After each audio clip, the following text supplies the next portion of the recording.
Hai semuanya, pernah nggak sih lagi asik scroll-scroll berita atau media sosial, tiba-tiba lihat berita, IHSG turun tajam, atau pasar saham anjlok investor panik. Rasanya kayak ada yang nusuk dompet kan? Entah kamu baru mulai investasi atau udah veteran di dunia saham, berita kayak gini selalu bikin deg-degan. Baru-baru ini, tepatnya pada 18 Maret, IHSG mengalami penurunan signifikan hingga 6,12% atau 395,86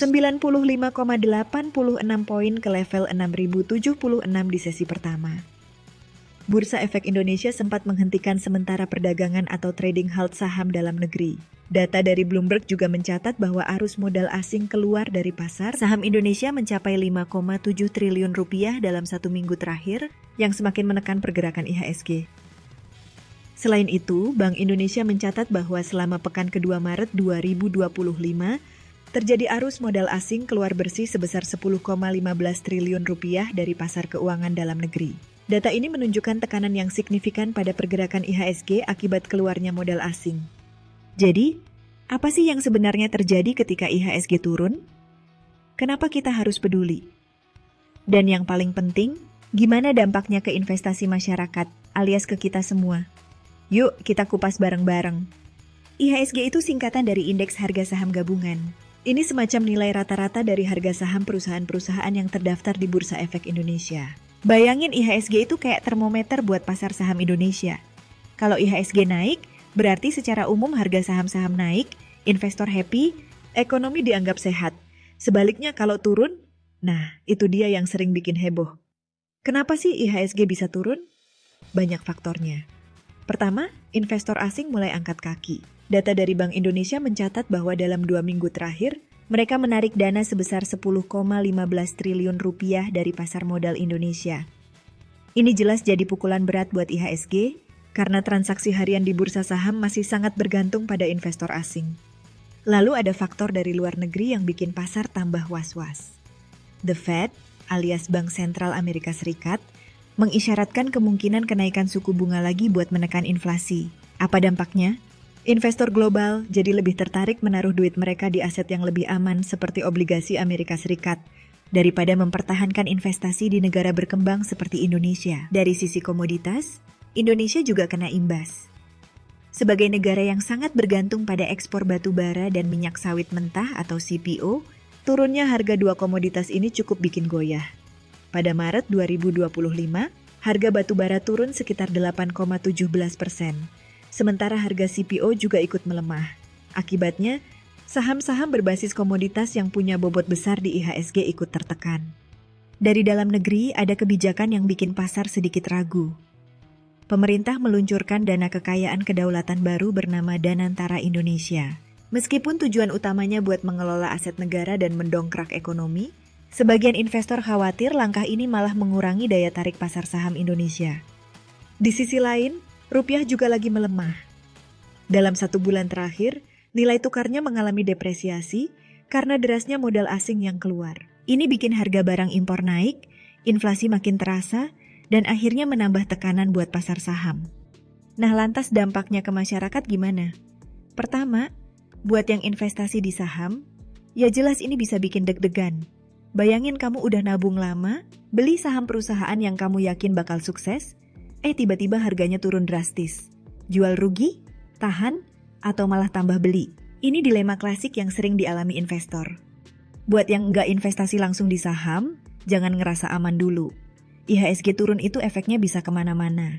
Misalnya, banyak dana pensiun atau reksadana yang nyimpen uangnya di saham. Kalau IHSG turun, nilai investasi mereka juga turun. Artinya, buat kamu yang punya reksadana saham, tiba-tiba nilai portofolio bisa turun juga. Dan kalau kamu punya rencana jangka panjang kayak dana pendidikan atau pensiun, ini bisa jadi pukulan telak. Efek lebih luasnya gimana? Kalau IHSG turun dalam waktu lama, ini bisa bikin investor asing kabur. Mereka jual saham mereka di Indonesia, uangnya dibawa ke luar negeri, dan rupiah bisa melemah. Data terbaru dari Bank Indonesia menunjukkan bahwa rupiah sudah mengalami depresiasi sebesar 2,3% dalam 1 bulan terakhir akibat arus modal keluar dari pasar modal. Kalau rupiah melemah, harga barang impor naik. Tiba-tiba harga gadget, mobil, bahkan beberapa bahan makanan ikutan naik. Akhirnya, yang nggak investasi saham pun tetap kena imbasnya. Turunnya IHSG juga bisa berdampak pada kepercayaan bisnis. Banyak perusahaan menggunakan harga saham mereka sebagai indikator kesehatan finansial. Kalau saham mereka turun drastis, bisa jadi mereka akan menunda ekspansi bisnis, mengurangi perekrutan karyawan, atau bahkan melakukan PHK. Hal ini tentu saja bisa berdampak pada daya beli masyarakat yang semakin melemah. Tapi nggak semua berita buruk kok. Ada juga sisi positifnya. Buat yang sabar dan punya strategi, IHSG turun itu malah bisa jadi kesempatan emas. Ingat prinsip dasar investasi. Beli saat murah, jual saat mahal. Pas IHSG turun, banyak saham bagus yang harganya lagi diskon besar-besaran. Kalau kamu bisa baca peluang dan gak panik, ini bisa jadi momen terbaik buat masuk ke pasar. Lalu, gimana masyarakat sebaiknya menyikapi penurunan IHSG? Pertama, tetap tenang dan jangan terburu-buru ambil keputusan. Cek lagi tujuan investasimu. Kalau memang untuk jangka panjang, misalnya 5 atau 10 tahun ke depan, pergerakan jangka pendek seperti ini belum tentu berdampak besar. Justru, momen seperti ini bisa jadi kesempatan buat evaluasi portofolio dan menyesuaikan strategi agar lebih tahan banting. Kedua, perhatikan diversifikasi. Kalau semua uang hanya ditaruh di 1-2 saham, dampaknya bisa lebih terasa pas IHSG turun. Tapi kalau portofoliomu tersebar di berbagai sektor, atau bahkan aset lain seperti emas atau reksadana, risikonya bisa lebih terkelola. Dengan begitu, meskipun ada aset yang turun, ada kemungkinan aset lain tetap stabil atau bahkan naik, sehingga kerugian bisa diminimalisir. Ketiga, tetap update informasi. Pasar saham memang selalu naik turun, dan memahami apa yang terjadi bisa membantu kamu ambil keputusan yang lebih rasional. Jangan cuma ikut-ikutan panik tanpa tahu kondisi sebenarnya. Baca berita ekonomi, ikuti analisis pasar, dan pelajari tren yang sedang berkembang. Dengan begitu, kamu bisa lebih siap menghadapi berbagai kemungkinan dan gak sekadar reaktif terhadap kondisi pasar.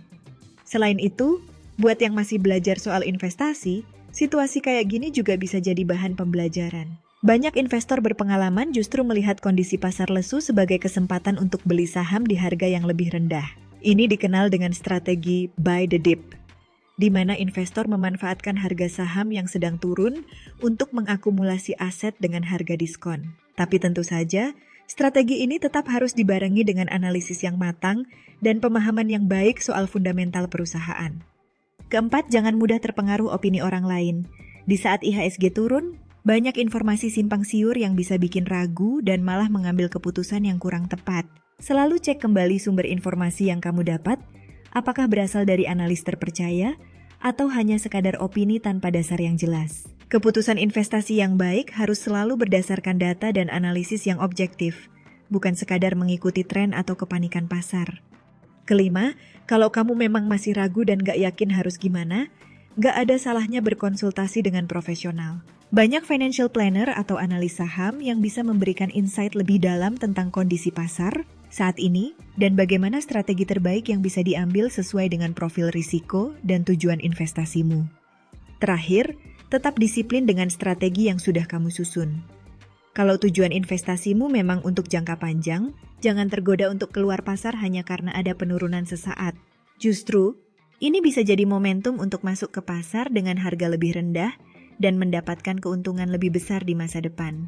Yang penting, tetap bijak dalam mengelola risiko dan pastikan keputusan yang kamu ambil benar-benar sudah diperhitungkan dengan matang. Jadi, IHSG turun itu memang bisa bikin khawatir, tapi nggak selalu berarti buruk. Yang penting, tetap punya strategi, nggak asal ambil keputusan dan terus belajar dari kondisi pasar. Dalam investasi, yang lebih siap dan sabar, biasanya lebih bisa bertahan.